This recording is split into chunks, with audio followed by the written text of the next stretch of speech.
Kali ini kasus mengenai penculikan anak dan ini masuk ke hari 10 ya, tapi belum ditemukan anak yang diculik menggunakan bajai.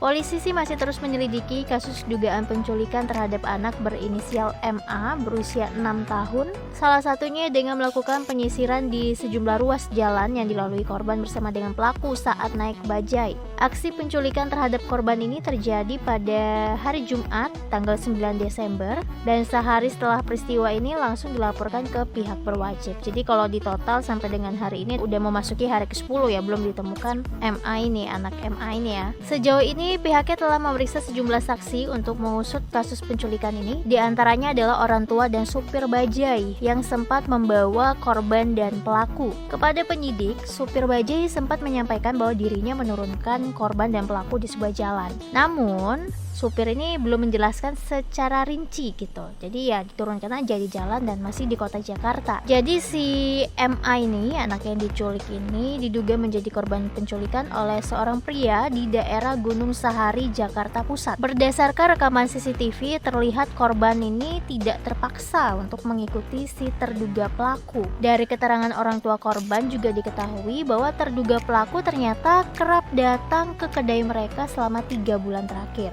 Waduh, di sisi lain kepolisian juga telah menyebarluaskan foto korban ke masyarakat dan diharapkan masyarakat yang melihat atau mengetahui keberadaan korban untuk langsung melapor ke kantor polisi terdekat. Wah, kalau kayak gini kan otomatis orang tuanya udah tahu nih pelakunya siapa, karena tadi dibilang terduga pelaku ini selama 3 bulan terakhir sering datang ke kedainya. Mungkin udah direncanakan dan sudah dijadikan sasaran juga nih sama pelakunya. Jadi ya sebelum melakukan penculikan itu dilakukan dulu tuh namanya istilahnya pendekatan selama 3 bulan. Baru deh setelah itu melakukan aksi penculikannya. Jadi nggak terlihat juga nih kalau pelakunya mau nyuliknya anak gitu kan, karena si MA ini juga udah kenal sama pelaku. Jadi ya kalau terlihat dari rekaman CCTV, anaknya juga nggak terlihat terpaksa gitu ya, karena mungkin dia berpikir nih pelaku mungkin ngajak ayo pulang gitu kan, ayo pulang sini sama om aja diantar kayak gitu. Dia mungkin anaknya juga oh ya udahlah, kenal juga kok dia sering ke kedai. Nah ini jadi PR baru nih buat para orang tua untuk memberikan pemahaman kepada anak-anaknya nih ya. Kalau pulang sekolah, kalau bukan yang jemput mama, papa, itu nggak boleh pulang sama siapa-siapa. Kalau Reta dulu begitu sih.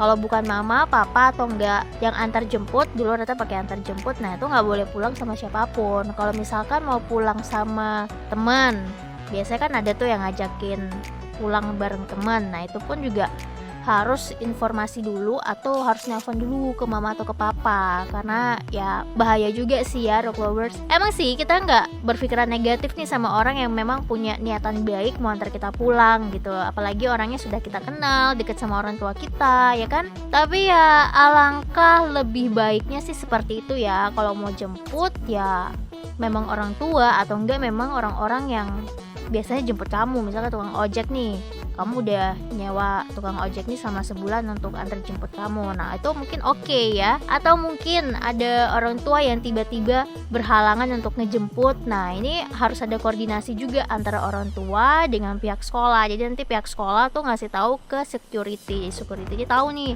oh si A nih hari ini bakal dijemput sama si B karena orang tuanya nggak bisa jemput. Ini kan hal-hal sepele seperti ini sih yang bahaya banget ya, karena kita nggak tahu nih di luar sana tuh banyak orang-orang jahat yang mengincar dengan berbagai cara. Terus kalau masih anak-anak juga biasanya cepat tergiur dengan hal-hal yang mereka suka gitu kan, itu bahaya banget. So buat para orang tua nih makin ditingkatkan lagi kewaspadaannya ya. Oke, itu dia berita pertamanya nih rock lovers.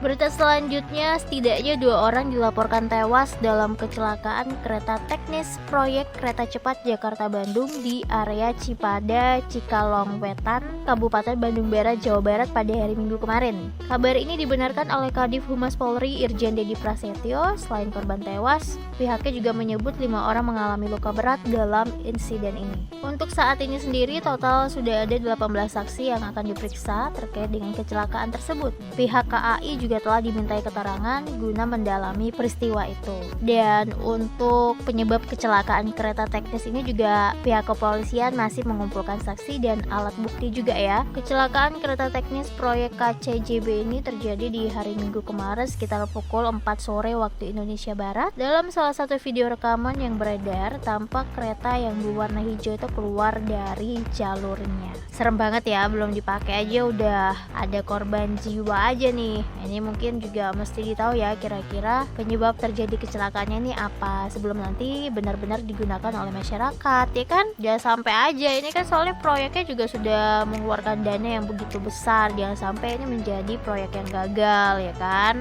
Jadi ya sebelum dirilis secara resmi untuk dipakai oleh masyarakat, ada baiknya memang safety-nya tuh harus diutamakan dulu ya.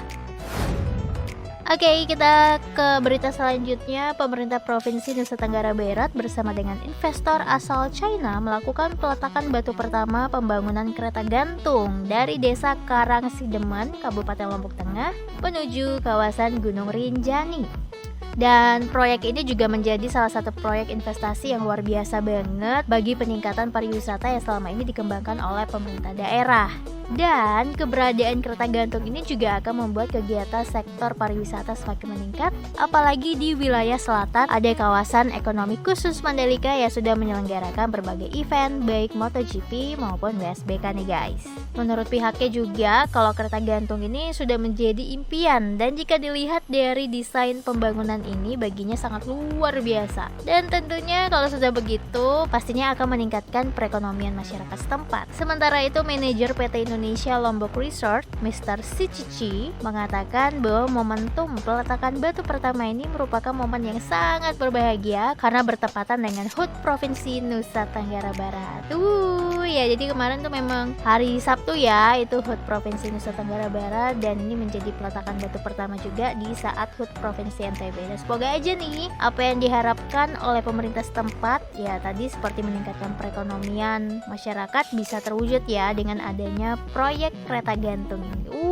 Kalau udah kayak gini udah jadi nanti pasti bakal penasaran banget deh gimana ya naik kereta gantung dan bisa ngelihat view Gunung Rinjani dan yang di sekitarnya. Aduh, cantik banget sih pasti. Untuk pembangunan kereta gantung ini bakal tuntas pada tahun 2025 mendatang dan dikerjakan oleh perusahaan asal China, sehingga sebelum pembangunan tuntas maka masyarakat setempatnya akan diberikan pembinaan agar ke depan masyarakat setempat bisa diberdayakan saat sudah beroperasi dan tentunya bisa mendatangkan manfaat yang besar. Wow, makin lengkap deh destinasi wisata di Lombok.